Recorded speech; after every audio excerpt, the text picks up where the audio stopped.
My sister humiliated me at our parents' 40th anniversary party, calling me a failure and the family disappointment. So I secured a $20 million deal to prove her wrong and brought the news to the party. But even I didn't expect what happened next. The crystal champagne flute trembled in my hand as I watched my sister Maureen glide through the banquet hall, commanding attention with every step. Even at our parents' 40th anniversary celebration, she had to make it all about herself. My name is Rosalind, and I've spent 31 years living in my sister's shadow. Oh, darling. Maureen's voice carried across the room as she air-kissed our mother's cheeks. The party is absolutely divine, though I would have recommended the Four Seasons instead of this quaint venue. I took another sip of champagne, grateful for the liquid courage. Jake, my best friend, squeezed my arm reassuringly. Don't let her get to you, Roz. Your startup is going to change everything. If it survives another month, I muttered, watching Maureen work the room in her designer dress that probably cost more than my quarterly rent. Roz, my father's booming voice made me jump. Come join your sister. She's telling everyone about her latest promotion. Of course she was. I plastered on a smile and made my way over to the growing crowd around Maureen. The clicking of my sensible heels seemed dull compared to the sharp staccato of her luxurious shoes. There's my baby sister. Maureen's perfectly painted lips curved into what others might mistake for a warm smile. I was just telling everyone about my new position as senior vice president. Congratulations, I managed, though the word tasted bitter. And what about you, dear? My mother's friend Patricia asked, her eyes kind but patronizing. Still working on that little? What was it again? It's a tech startup. I began, but Maureen cut in with a laugh that made my skin crawl. Oh, Mom, did I tell you about the merger I just orchestrated? $2 billion in assets. She turned to me with false concern. How much was your last quarter's revenue, Rosie? Still in the red? The room seemed to shrink. I could feel dozens of eyes on me, waiting for my response. Jake appeared at my elbow with a fresh glass of champagne, but Maureen wasn't finished. You know, sis, there's no shame in admitting the entrepreneur life isn't for everyone. I'm sure I could find you something entry-level at my company. The benefits are excellent. My company is doing fine, I said, my voice stronger than I felt. We're actually on the verge of what? Another failed prototype? Maureen's laugh turned heads. Remember her lemonade stand when we were kids? She couldn't even make that work.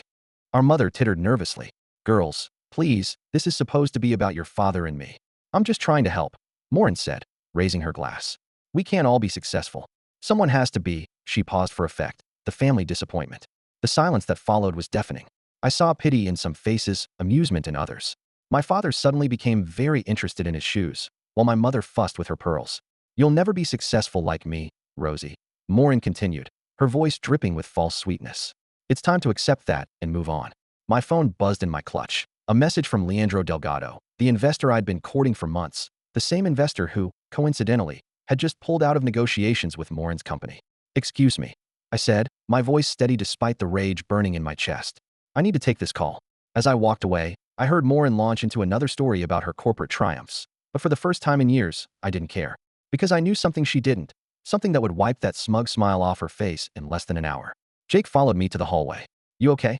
I checked my phone again, a smile playing at my lips. Better than okay. Leandro's calling in 5 minutes. The deal, maybe. I straightened my spine, remembering all the nights I'd worked while Maureen partied, all the savings I'd invested while she bought designer bags. But either way, I'm done being the family disappointment. What are you going to do? I glanced back at the party, where Maureen was still holding court. I'm going to show my dear sister that success comes in many forms, and karma can be real. My phone started vibrating. Leandro's name flashed on the screen. Wish me luck, I said to Jake, my hand steady as I reached for the phone. The time for living in shadows was over. One way or another, this night would change everything.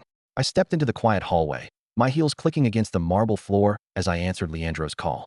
My heart was pounding, but my voice remained steady. Leandro, thank you for calling. Rosalind, his accented voice was warm but businesslike. I've reviewed your proposal again. Very interesting timing, considering what happened with your sister's company.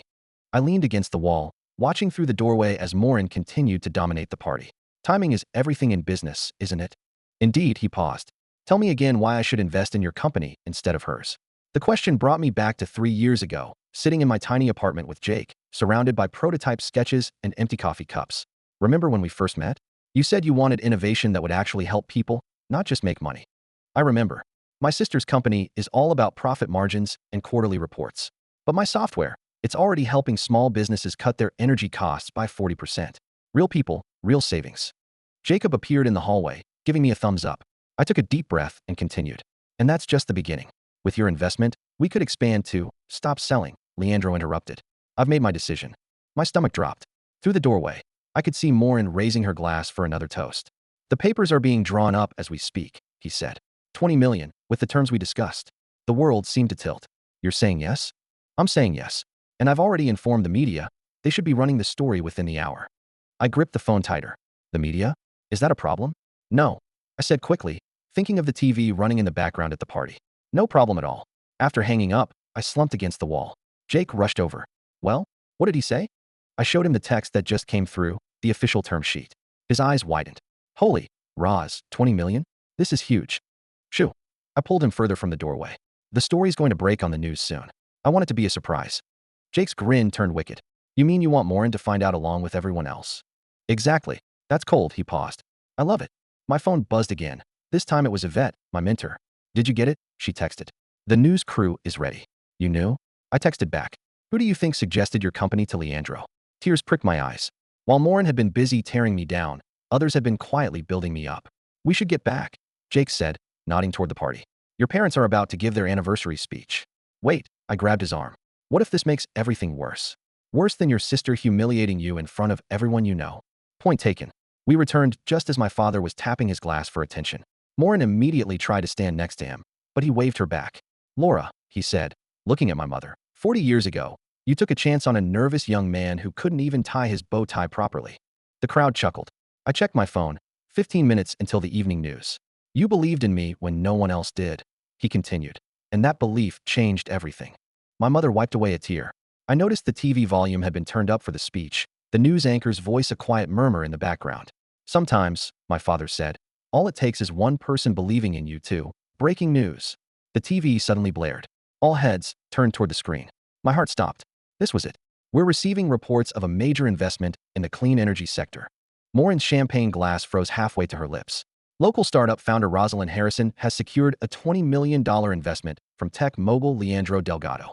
The room erupted in gasps. All eyes swung from the TV to me, then to Morin, whose face had gone completely white. The deal, reportedly finalized just moments ago, represents one of the largest clean energy investments in the state this year. Rosalind, my mother's voice quavered. Is this true? Before I could answer, my phone lit up with notifications. The story was everywhere. I looked at Morin, remembering her words from earlier. Someone has to be the family disappointment. I said softly, but it doesn't have to be me anymore. The room burst into chaos as everyone started talking at once. Through it all, I kept my eyes on the TV, where my company's logo filled the screen. The shadow I'd lived in for so long was finally lifting. But as my sister stormed out of the room, I couldn't help wondering, at what cost? The next 15 minutes were a blur of congratulations and questions. Everyone who had politely ignored me earlier now wanted to know every detail about my company. Even my father's golf buddies, who usually only talked stocks with Morin, were suddenly interested in clean energy technology. I always knew you had it in you, my mother gushed, though we both knew that wasn't true. She'd spent years suggesting I follow Morin's path into corporate finance. Yvette appeared at my side, rescuing me from another round of questions. Let's get some air, she said, steering me toward the terrace. Outside, the evening air was cool against my flushed skin. Yvette handed me a glass of water instead of champagne. You'll want a clear head for what's coming, she said, leaning against the railing. The real work starts tomorrow. I know. I took a sip of water. But tonight you get to enjoy watching your sister squirm. Yvette raised an eyebrow. That's not why I helped you get this investment, you know. I know. It's about the technology. And it's about you, she interrupted. I invested my time in you because you're brilliant, not because you're Morin's sister. Before I could respond, Jake burst through the terrace doors. Roz, you need to see this. Morin's giving some kind of speech. We hurried back inside. Morin stood in the center of the room, her mascara slightly smudged but her voice steady. As the more experienced businesswoman in the family, she was saying, I feel it's my duty to warn everyone about the risks of startup investments. My father shifted uncomfortably. Morin, perhaps this isn't the time. No, Dad, they need to hear this, she turned to address the crowd. 9 out of 10 startups fail. That's just statistics. And when they fail, they don't just hurt the founder. They hurt everyone who believed in them. Unlike certain corporate mergers that fall through, the words left my mouth before I could stop them. Morin's eyes narrowed. At least I didn't have to manipulate my way into a deal. Manipulate? I stepped forward. You mean like how you manipulated Mom and Dad into paying for your MBA while I worked 3 jobs to fund my company? Girls, my mother's voice cracked. Please, not at our anniversary party. But Morin wasn't finished. You think getting one investment makes you successful? You have no idea what's coming. The pressure, the expectations, the fear of failure. I cut in. Trust me, sis, I know all about that. I've been living with it since we were kids. The room had gone completely silent. Even the waiters had stopped circulating. You want to talk about failure? Morin's voice was dangerously low. Let's talk about how you're going to feel when everyone realizes you're in way over your head. That's enough. Yvette stepped between us. Morin, I've worked with both you and your sister. The difference is, Rosalind actually listens to advice instead of just pretending to know everything. And who exactly are you? Someone who's built and sold 3 successful companies. Yvette smiled coolly. While you were climbing the corporate ladder, I was building the whole building. A murmur went through the crowd. Morin's face flushed red. Well, she said, forcing a laugh. I guess we'll all see how this plays out. But don't come crying to me when the TV suddenly blared again. More breaking news on the Delgado investment story. Sources confirmed that the deal came shortly after Delgado Ventures pulled out of negotiations with Standard Corp, citing philosophical differences with their business model. All color drained from Morin's face. Standard Corp was her company. Is that true? My father asked, looking between us. Did you know about this, Rosalind? I started, but Morin cut me off with a bitter laugh. Of course she knew. She probably planned it this way, waiting until my company's deal fell through, then swooping in to steal our investor. I didn't steal anything, I said firmly. Leandro chose to invest in my company because we align with his values, something you might want to think about. Values don't pay shareholders, Morin snapped. No, I agreed. But they help you sleep at night. The room erupted in whispers. I could see people taking sides, some nodding with Morin, others looking at me with new respect. Jake touched my arm. Your parents look like they're about to have a stroke. He was right. Mom was stress-eating canapes while Dad kept loosening his bow tie. Maybe we should. I started, but was interrupted by my phone buzzing. The caller ID showed Leandro's name. Excuse me, I said, echoing my words from earlier. I need to take this call.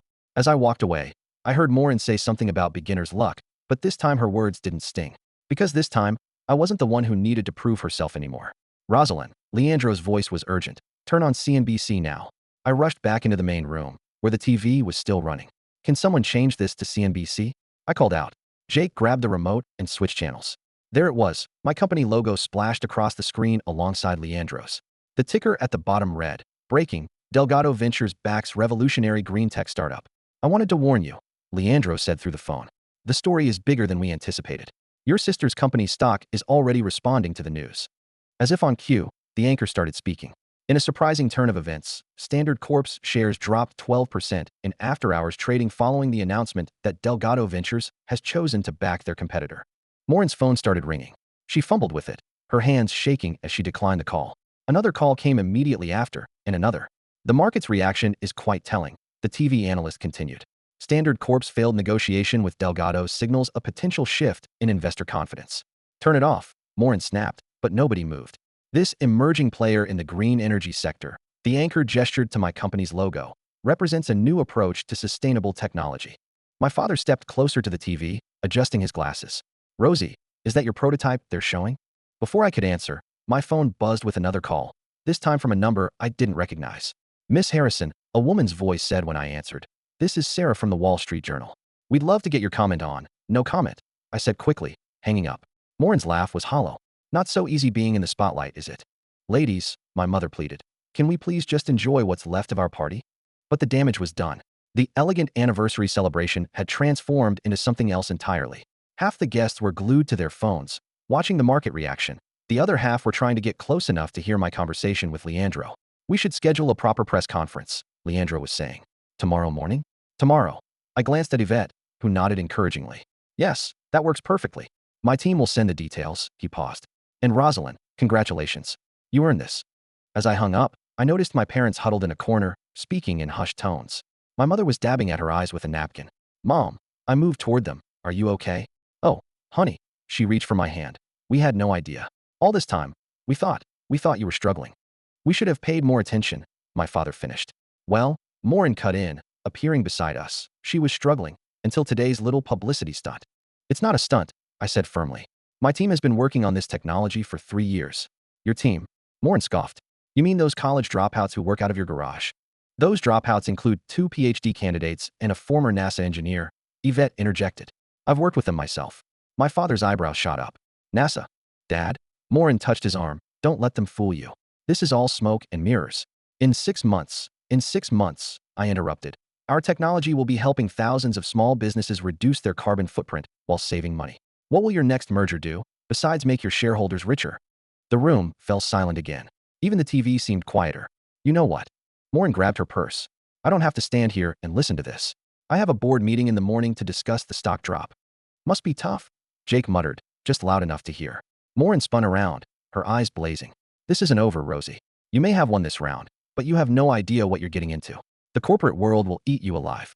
Maybe, I said, standing taller. But at least I'll be doing something that matters. She stormed toward the exit, but paused at the door. Mom, Dad, I'm sorry your anniversary party was ruined by this. After she left, the room seemed to exhale collectively. My mother sank into a chair. I need a drink, she announced. Make that too, my father added. Jake appeared with fresh champagne for everyone. I'd say this calls for a real celebration now. As glasses were raised, I caught Yvette's eye. She gave me a subtle nod, but her expression was serious. We both knew this was just the beginning. My phone buzzed again. More press requests, more investors, more opportunities. The quiet days of working in obscurity were over. And somewhere across town, I knew Morin was already plotting her next move. The question was, who would crack first under the pressure? The morning after the party, my office was chaos.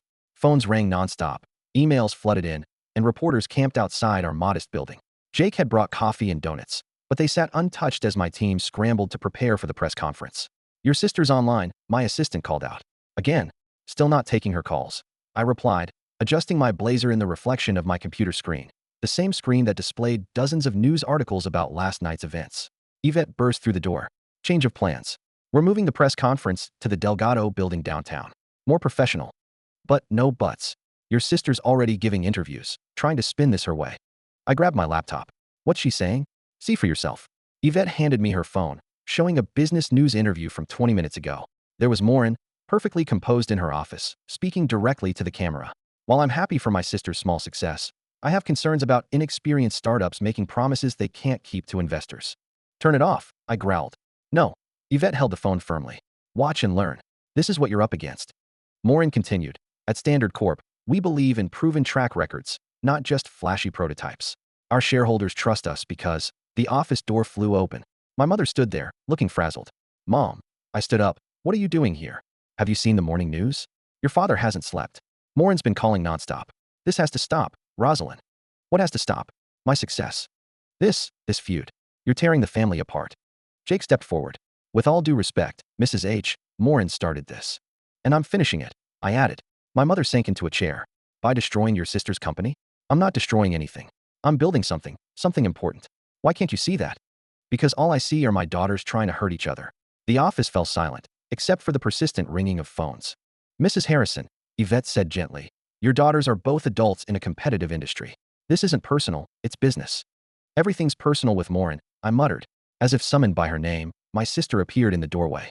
Her designer suit was immaculate, but her eyes were hard. Well, she said, stepping inside. Quite an upgrade from the garage. How did you get past security? Jake demanded. I told them I was here to support my sister. Morin's smile was razor sharp. Family first, right, Mom? Our mother looked between us helplessly. What do you want, Morin? I asked, checking my watch. The press conference was in 40 minutes. I want to offer you a deal. She pulled out a folder. Standard Corp is willing to acquire your company. Very generous terms. I laughed. You're kidding. Think about it, Rosie. You get a nice payout, a cushy executive position, and, most importantly, she glanced at our mother, family peace. You mean you get to save face and absorb your competition? I mean, I'm trying to protect you. Morin's composure cracked. You have no idea what's coming. The scrutiny, the pressure, the sharks circling? Like you're circling right now? Ladies, our mother pleaded. Please. Face it, Morin, I said, standing straighter. You're not here to protect me. You're here because, for the first time in your life, you're scared of me. Her eyes flashed. Scared of what? Your little science project? Please. I'm trying to save you from embarrassing yourself, she added. No. Yvette cut in. You're trying to save yourself. Standard Corp stock dropped another 5% this morning. Your board must be loving that. Morin's hand tightened on the folder. This offer expires in 24 hours. So does your credibility if you don't turn things around, I replied. Must be tough, having your perfect image crack in front of everyone. At least I built my success honestly, instead of manipulating family events for publicity. Honestly, I stepped closer.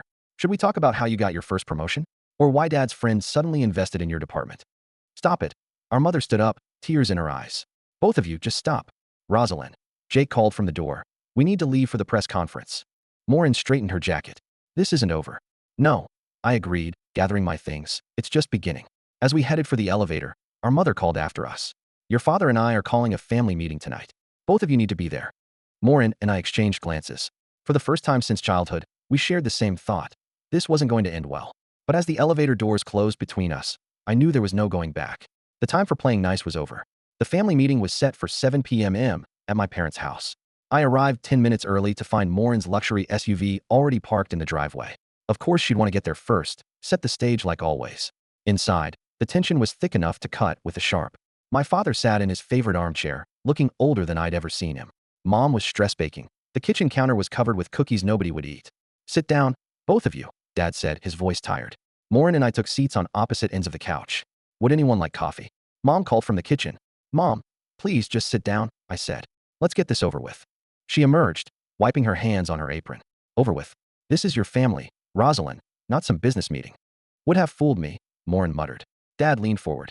Your mother and I have been talking. This competition between you two, it's gone too far.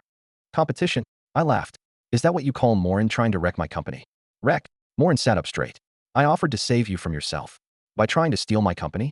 Girls, Mom's voice cracked. This is exactly what we're talking about. What happened to the sisters who used to share everything? She happened. Maureen pointed at me. Little Miss Perfect, always playing the victim while scheming behind everyone's back. Me? I stood up. You're the one who's been undermining me my entire life. Remember my college graduation? You announced your engagement during my party. That wasn't intentional. Just like it wasn't intentional when you told my first investor I was emotionally unstable. The room fell silent. My parents exchanged shocked looks. You did what? Dad asked Maureen.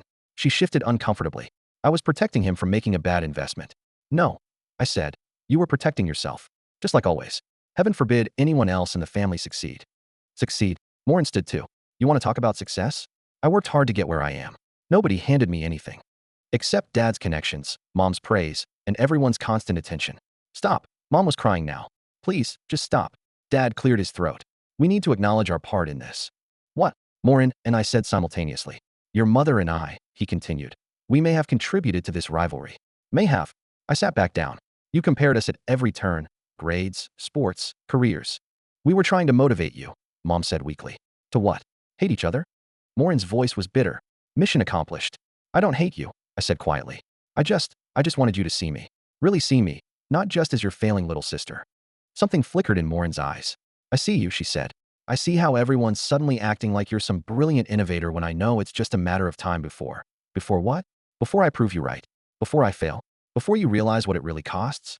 Maureen's voice broke. Do you think I enjoy being this person? The one everyone expects to be perfect all the time? The room grew quiet again, but different this time. Heavier. I never wanted to be perfect, I said. I just wanted to be enough. Mom started sobbing. Dad got up to comfort her. You were always enough, he said, looking at both of us. Both of you. We didn't know how to show it. Maureen's phone buzzed. She glanced at it, and her face went pale. What is it? I asked, despite myself. Board meeting tomorrow morning. Emergency session. She looked up at me. They're voting on my position. For a moment, I saw past the perfect exterior to the scared sister underneath. The one who used to let me crawl into her bed during thunderstorms. I hesitated. I could release a statement about our company exploring collaboration opportunities. Maureen stared at me. You do that. On one condition, I said. You stop trying to undermine me, publicly or privately. She was quiet for a long moment. The board wants blood. They'll see it as weakness if I don't fight back. Or they'll see it as strategic thinking, Dad suggested. Two sisters combining their strengths instead of tearing each other down. Mom had stopped crying. Does this mean, it means we're trying? I said, looking at Maureen. Right? She nodded slowly. Trying. It wasn't perfect. It wasn't even close to resolved. But as we sat there in our parents' living room, surrounded by the smell of stress-baked cookies, something shifted. Maybe, just maybe, there was room for two successful sisters in this family after all. 2 weeks after the family meeting, I sat in my office, staring at an email that made my blood run cold. Our latest product test had failed spectacularly, and worse, the data had leaked to the press. My phone rang. It was Maureen. Have you seen the headlines? She asked, skipping the greeting. Yeah. I refreshed my browser. The story was everywhere. Green tech startup's revolutionary product shows fatal flaws. Your stock options are going to tank when the market opens. We're not public yet, I reminded her. No, but Delgado Ventures is, and they're heavily invested in you. She paused. The board meeting didn't go well, did it? I glanced at the conference room, where Leandro had just finished reaming out my entire team. You could say that. Jake burst in without knocking. Reuters is on line 1. What do you want me to tell them? Nothing yet. I turned back to the phone. Maureen, I have to. Don't say anything to the press, she cut in. Come to my office. Now. What? Why? Because I've been through this before, and you need help. 20 minutes later, I sat across from Maureen in her corner office, watching her pace. First rule of crisis management, she said, never let them see you sweat. Easy for you to say. Your career isn't imploding. No, she laughed bitterly. Remember that merger I mentioned at mom and dad's party? It failed because I rushed due diligence. Cost the company millions. I never knew that. Because I managed the narrative. She sat down. Show me the test results. I handed her my laptop. As she read, her frown deepened. This isn't as bad as they're making it sound, she said finally. Tell that to Leandro. He's talking about pulling his investment. He won't. She started typing. But we need to get ahead of this story. We? Yes, we. I meant what I said at the family meeting. She turned the laptop around. She drafted a joint press release announcing a partnership between our companies to enhance the technology's safety features. You do that? I asked. Put your company's reputation on the line for me. I'm not doing it for you. I'm doing it because it's smart business. But her slight smile suggested otherwise. My phone buzzed. Yvette, the vultures are circling, she said when I answered. 3 companies just made lowball acquisition offers, including Standard Corp. I eyed Morin. No. Yvette sounded surprised. They're the only major player who hasn't tried to capitalize on this. Morin pretended to be absorbed in her computer. Listen, Yvette continued. We need to call an emergency board meeting. This could get ugly. After hanging up, I slumped in my chair. Maybe I am in over my head. Of course you are, Morin said. Everyone is at first. The difference is whether you sink or swim. Says the person who never struggled with anything. She stopped typing. You really believe that? Come on, Morin. Everything always came easy to you. Easy. She stood up and walked to her window. You want to know why I announced my engagement at your graduation? Because you're self-centered? Because I was terrified. She turned to face me. You were graduating with honors, starting your own company, following your dreams.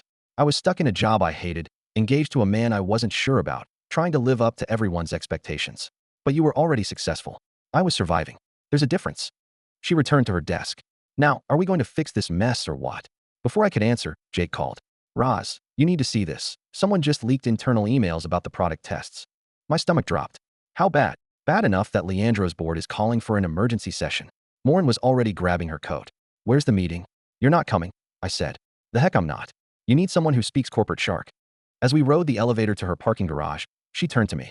You know this might not work, right? We might both go down in flames. Why are you really helping me? She was quiet for a moment.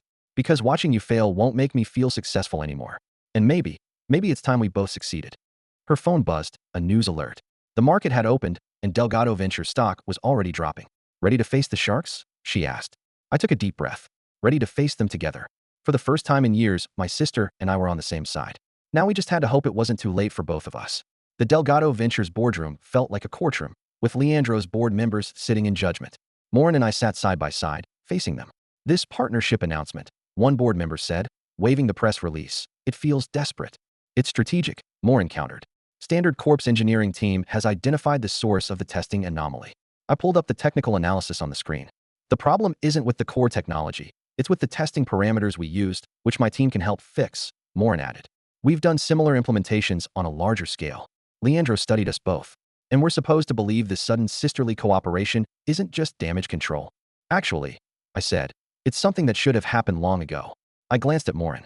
Sometimes the best partnerships come from unexpected places. Speaking of partnerships, another board member cut in. Standard Corp stock rose 3% after your announcement. Quite convenient. Morin straightened. If you're implying this is market manipulation, we're implying nothing, Leandro interrupted. We're stating it directly. Then let me be direct too. I said, standing up. Yes, my sister and I have had our differences. Yes, this partnership might seem convenient. But look at the numbers. I switched to the next slide, showing the potential market impact of our combined approach. Together, we can roll this out twice as fast, with better safety protocols and established distribution channels. Or, I paused, you can pull your investment, watch both our companies suffer, and miss out on what could be the biggest green tech innovation of the decade. The room fell silent. Morin stood up beside me. My sister built something revolutionary, she said. I was too proud to see it before, but I'm seeing it now, and so is the market. My phone buzzed, a message from Jake. Turn on CNBC now. I grabbed the remote and switched on the boardroom TV. A major tech news anchor was speaking. In an unprecedented move, Standard Corp and their former rival have announced a joint venture that industry experts are calling a game-changer in sustainable energy. The stock tickers showed both Delgado Ventures and Standard Corp trending upward. Well, Leandro said, a slight smile playing at his lips. It seems the market has spoken. The board voted to maintain their investment, with additional funding for the joint venture. As we left the boardroom, Morin grabbed my arm. We did it, she whispered. We did it right, I corrected. Our parents were waiting in the lobby. Mom was crying again, but this time they were happy tears. My girls, she said, hugging us both. Working together instead of against each other. Dad just stood there, beaming. I always knew. Don't, Morin and I said together, then laughed. Jake and Yvette appeared with champagne. Sorry to crash the family moment, Yvette said. But this calls for a celebration. As glasses were passed around, I noticed Morin staring at her phone. Everything okay? Better than okay. She showed me the screen, emails from major clients praising the partnership. Turns out doing the right thing is good business. Who knew? I clinked my glass against hers. I did, Yvette said. Why do you think I pushed you two together? We all turned to stare at her. Oh, please, she laughed. You think it was coincidence that Leandro looked at both your companies? That the news broke during your parents' anniversary party? That your crisis aligned perfectly with a partnership opportunity? You planned this. Morin asked, incredulously. I planted seeds, Yvette corrected. You two did the rest, eventually. Mom shook her head. I don't know whether to thank you or scold you. Thank her, I said, hugging Yvette. Sometimes we need a push to see what's right in front of us. Speaking of which, Morin said, pulling out a folder. I have some ideas for our first joint project already. We just finished the board meeting. Time waits for no one, little sister. But her smile was warm. Ready to change the world? I looked around at my family, not just my parents and sister, but Jake, Yvette, even Leandro joining our celebration. The people who believed in me, challenged me, pushed me to be better. Ready? I said, taking the folder. But this time, let's change it together. As we gathered around to look at Morin's proposals, I realized something. Success wasn't about proving myself to anyone. It was about becoming the person I was meant to be. And sometimes, that person needed both rivalry and reconciliation to emerge. The revenge I'd sought had transformed into something better, redemption for both of us. And that was worth more than any business deal.